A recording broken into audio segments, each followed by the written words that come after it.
Ladies and gentlemen, hello and welcome to another new episode of World of Tanks with me, Rocker, your friendly neighborhood tank commander. I come bearing gifts, as it is a time shortly before Christmas, and it is a new tank, the new German tier 10 medium tank, the Leopard 1. Something of an oddity within World of Tanks. It's the newest production model you can get. Other tanks basically stopped somewhere around the middle 1950s, I believe. I'm not too sure. However, the Leopard 1 was produced in series in 1965 by the German army. It is also a very fun machine to drive. It's basically a tier 10 version of the Hellcat. Same as the Hellcat, it has absolutely no armor and a very good gun. Said gun is also very accurate and has a very fast aiming time, so you can pop out of cover, shoot and get back into cover, because you really need to do that with as little armor as you have here, very quickly. I see I got my first victim here. Surprise, motherfucker. Anyway, the playing style, as I said, is basically the same as with a Hellcat, and you can also use it as an improvised scout, because you are quite fast and have a relatively little target profile. I'm here on the right flank on the map of, I have no idea what it's called again. Anyway, I'm here protecting the right flanks.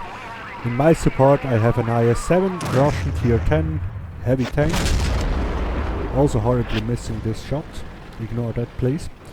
Now, as you can see, as opposition we have two enemy tier 10 tank destroyer, the American T-110E4 and the Russian Object 268. Both can do an average of 850 damage per shot, so you really don't want to get hit by them, because as I said, the Leopard 1 has absolutely no armor. And somewhere here is also a T-62A, tier 10 medium tank of the Russian side. Now, the best playstyle of the Leopard 1 is to just expose your turret front, which also won't stop any shells, but at least it lowers your target profile for the enemy. You have a higher chance of them simply missing. So you expose your turret and your gun, take your shot, get back into cover very fast. As you can see, I just have no luck in hitting those tier 10 tank destroyers. But I really need to take out this one. Oh, the LNG gods are against me again. Now, finally I can take out this one. This one was really a thorn in my side. Now, I'm trying to take a shot at this T-62A, however he proves an elusive target. He keeps jiggling around. I just can't hit his turret side. However, support has arrived from my gallant allies, the E-100 to my left side, and to my right side, which you can see at the moment, is a Jagdpanzer E-100, which can give that T-62A a massive slap if he hits. Can I get my shot off? Nah, finally, now I do. I hope to get a second one in. Yes, I hit, but take one hit in return. He does, however, a lot less damage than I do. Happy days. Now you've seen a quirk of the World of Tanks game here. In that wooden fence just ate my armor penetrating shot. It's basically an armor-proof wooden fence. Secret technology apparently. However, in the next patch 8.10, which will be released somewhere in the next 2 weeks, I believe, this will be corrected. Solid objects are now finally penetrable, at least cars and fences and such.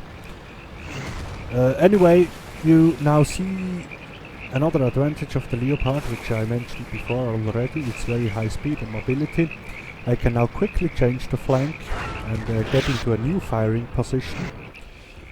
Trying to fire on that IS-7, however, all I have is a very small part of his upper hull, and it bounces off anyway, I believe from his front turret, which is basically impenetrable by me. However, there's the backside of an E-75, and oh, what was that? Okay, the Jagdpanzer E100 just missed a shot at me, which was very lucky for me, because that would have been around 1050 damage. And again, I have absolutely no armor, so no chances of bouncing the shell. As I don't have any more targets over there, I decide to again move to the other side. However, that Jagdpanzer E100 just popped back up, and the E75 is still shaking its sexy ass. I just had to take that shot. So I'm maneuvering myself, driving backwards. Finally killed that sucker. Anyway, I maneuver myself that my front is pointing the other way, so if anyone turns in my direction I can simply hit the gas and get into cover very quickly. And that's an E75 pad, very good. Now, for a little history lesson and the reason why the Leopard 1 has such terrible armor. It was built 1965, smack dab in the middle of the Cold War, where the so-called heat shell, the high explosive anti-tank ammunition for, well, basically any tank and anti-tank gun, was first widely delivered to all the armies. Heat shells are very effective in penetrating armor, as you can think.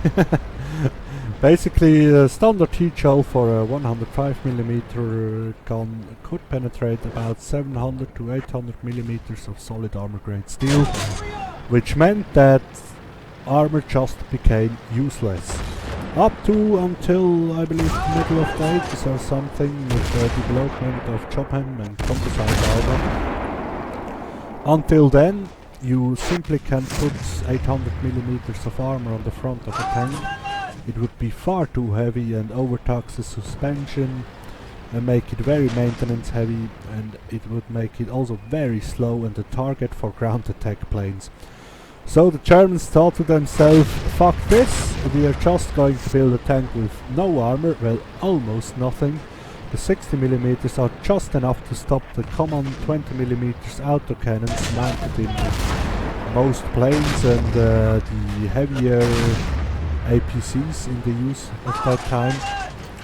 However, a tank shell would not have been stopped by it at all, which means you really need to hide yourself if you are driving the Leopard 1 in World of Tanks.